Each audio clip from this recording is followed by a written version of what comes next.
आलोक जी, लखनऊ से। राधे राधे महाराज। राधे राधे महाराज जी। महाराज जी, मैंने बाल्यकाल से ही सदैव महादेव की भक्ति और पंचाक्षरी मंत्र का जाप करा, परंतु आपको सुनने के पश्चात आपकी आज्ञानुसार शांब सदाशिव का जाप ले लिया। परंतु अभी अनेकों वर्षों का जपा हुआ पुराना मंत्र याद आता है, उसे फिर जपने का बहुत मन होता है। वो गुरु मंत्र गुरु के मुख से मिला हुआ है, तो फिर नहीं, सांब सदाशिव जपो और किसी शिव उपासक को गुरु रूप में वर्ण करो, फिर उनसे पंचाक्षरी मंत्र लो, फिर जपो।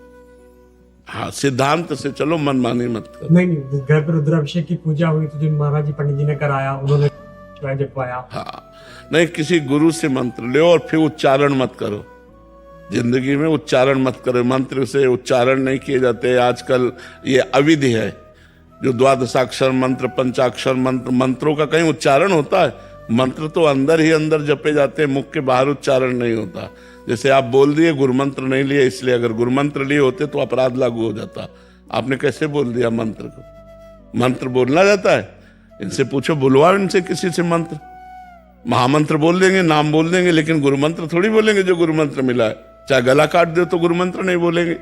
गुरु का आदेश होता है इसे गुप्त रखना, उसे गुप्त रखा जाता है। तो मंत्र गुप्त रखा जाता है, मंत्र का उच्चारण नहीं किया जाता है। ये जो पंचाक्षरी मंत्र उच्चारण नहीं, पंचाक्षरी मंत्र जप करते हुए अंदर गुरु प्रदत्त होने पर फिर आप भगवान शिव का अभिषेक। कोई एक तर्क दे रहे थे, मंत्र तो मंत्र है, कल्याण होएगा? नहीं, सिद्धांत तो सिद्धांत है, ऐसे थोड़ी है। जहर तो जहर है, लेकिन शोध करके दे दिया जाए तो वो रोग का नाश करने वाला बन जाएगा। ऐसे खाओगे तो मर जाओगे। संख्या जहर है, लेकिन शोध के दे दिया जाए तो दम आदि बीमारियों को जड़ से नष्ट कर देता है। ऐसे थोड़ी है। कितना भी जप लो उसका प्रभाव नहीं होएगा हृदय में। खूब प्रभाव पड़ेगा।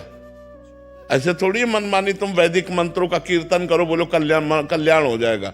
ऐसे नहीं होता है। सिद्धांत सिद्धांत है, ये तुम्हारे मनमानी नहीं चलेगा। शास्त्र तस्मात् शास्त्रम प्रमाणम ते कार्याकार्यो व्यवस्थितो। आप शास्त्र उठाकर देखो कि कैसे वैदिक मंत्रों का आदान प्रदान किया जाए। आपने बोला कि अगर अपवित्र अवस्था में भी जज्बा तभी वो कुप्रभाव प्रकट कर देगा, काम आदि दोषों की बढ़ोतरी कर देगा। हम बड़े महापुरुषों की बात ये भी शास्त्रीय नियम के अंतर्गत, बिल्कुल शास्त्रीय नियम के अनुसार ही गुरु मंत्र जपना चाहिए। गुरु मंत्र मनमानी थोड़ी है कि आप ऐसे जहाँ जो मन आया कीर्तन कर रहे हो, उच्चारण कर रहे हो, ऐसा नहीं है। बहुत से लोग बहुत से तर्क देते हैं महाराज जी इस पे, मतलब मंत्र तो मंत्र है, ये है तो हाँ, ऐसे है। ऐसे नाम कीर्तन करो, नाम कीर्तन करने में तुम्हारे को क्या कमी है? नाम संपूर्ण है, नाम कीर्तन करो। मंत्र कीर्तन नहीं होता, मंत्र जप होता है। और जप तीन प्रकार का होता है, एक वाचिक, एक उपांशु, एक मानसिक। तो वाचिक मंत्र नहीं जपा जा सकता, नाम जपा जा सकता है। उपांशु और मानसिक ही मंत्र जपा जा सकता है। शास्त्रीय सिद्धांत है। मनमानी आचरणों से क्या होता है? तब भी महाराज जी पहले जो गुरुजी होते थे ऐसे ढक के, हाँ, ढक करके मंत्र देते थे। शंख घंटा नाद होते हुए मंत्र दिया जाता था कि दूसरा कोई सुन ना पावे। आजकल तो किताबें बन गई हैं महाराज जी। हाँ, तो किसको, तुम्हें कोई सिद्ध दिखाई दे रहा है क्या कि किताब से मंत्र लेकर वो सिद्ध हो गया? आपको दिखाई दे रहा है क्या? और गुरु के अधीन होकर करो, अगर दैवी शक्ति अधीन ना हो जाए तो बताना। ये परंपरा है, मनमानी आचरणों से थोड़ी पूर्ति होती है इसकी।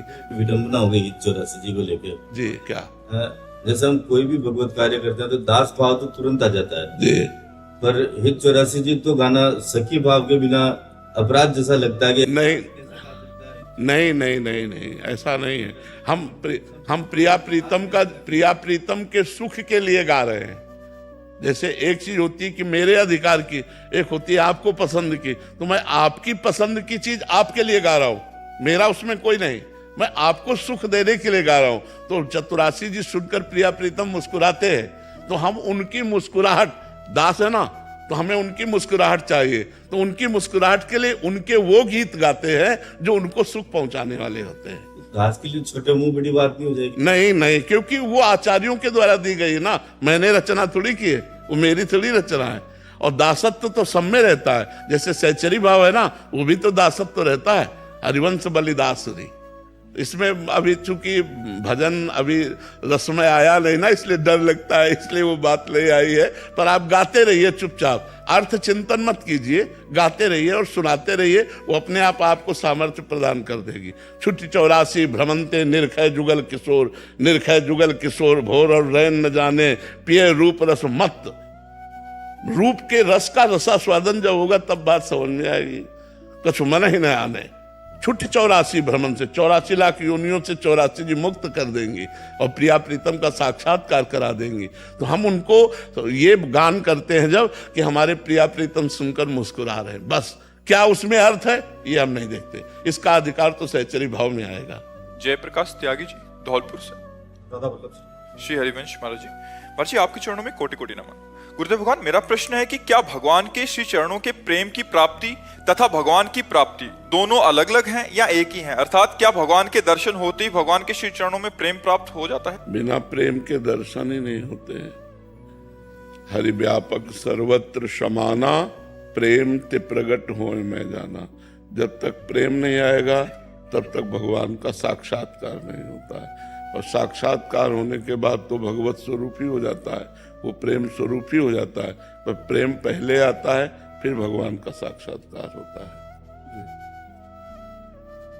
पूनम गिरी जी। राधा वल्लभ श्री हरिवंश। श्री हरिवंश महाराज जी। महाराज जी, मैं नाम जप करती हूँ, अब प्राप्त वस्तु की इच्छा ना रहे और जो प्राप्त है उसमें राग द्वेष ना हो, ऐसी स्थिति कैसे प्राप्त होगी? भगवान स्थिति देते हैं। योगक्षेम जब भगवान के ऊपर समर्पित हो जाएगा तो ऐसा हो जाएगा। योग कहते हैं जो अप्राप्त वस्तु है उसको प्राप्ति कराना, और क्षेम कहते हैं जो प्राप्त वस्तु उसकी रक्षा करना। ये दोनों काम जब भगवान के ऊपर समर्पित कर देते हैं, अनन्यस चिंतयन्तो माम ये जना परिपासते तेषाम नित्याभियुक्तानाम योगक्षेमम वहाम्यहम्। जब आप अनन्य चिंतन भगवान का करोगे और आपका भरोसा हो जाएगा कि मेरे योगक्षेम भगवान करते हैं, तो फिर ये नष्ट हो जाएगा। पर पूरा का पूरा समर्पण होने पर तो ये भजन से होगा। जितना भजन करोगे, नाम जप करोगे, उतना समर्पण होता चला जाएगा। नरेंद्र जी राजस्थान से। राधे राधे। गुरुदेव भगवान, आत्मा सत्य है, शरीर असत्य है। महाराज जी आप पूछना चाहते हैं शरीर और आत्मा का भेद हम कैसे समझे? महाराज भजन से। भजन नहीं है तो बातों से थोड़ी समझ सकते हो।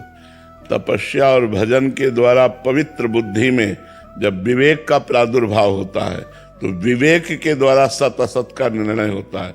असत है शरीर, सत है आत्मा, फिर उस सत आत्म तत्व का विवेक के द्वारा निर्णय होता है।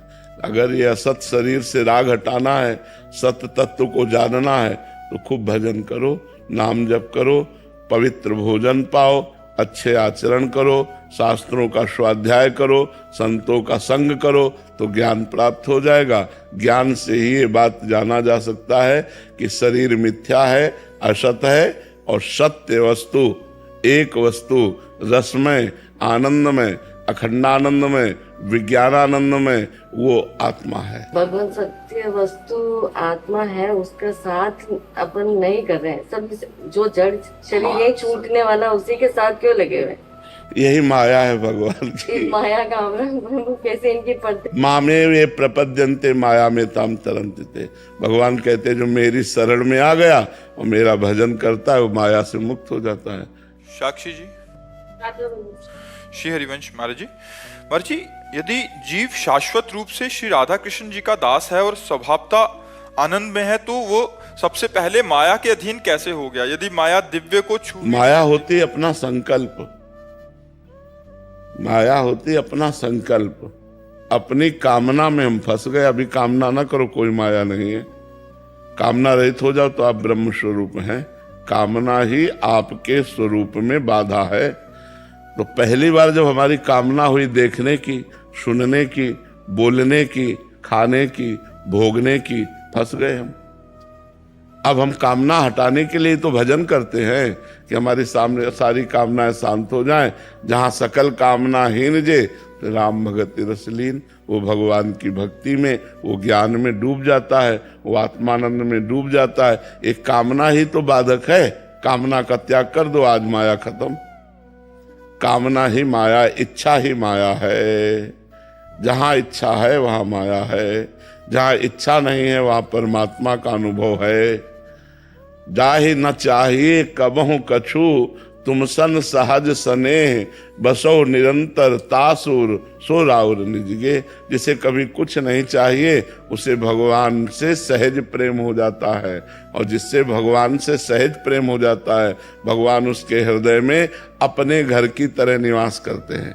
अपने घर का तात्पर्य है कि जैसे पराये घर में गए तो वापस आना है, अपने घर में तो रहना ही है। तो भगवान उसके हृदय को अपना घर मानकर प्रकाशित हो जाते हैं, जिसके अंदर कोई इच्छा नहीं होती। तो इच्छा ही माया है। वो भजन के द्वारा, साधना के द्वारा इच्छाओं का त्याग करने पर ही भगवान की प्राप्ति होती है।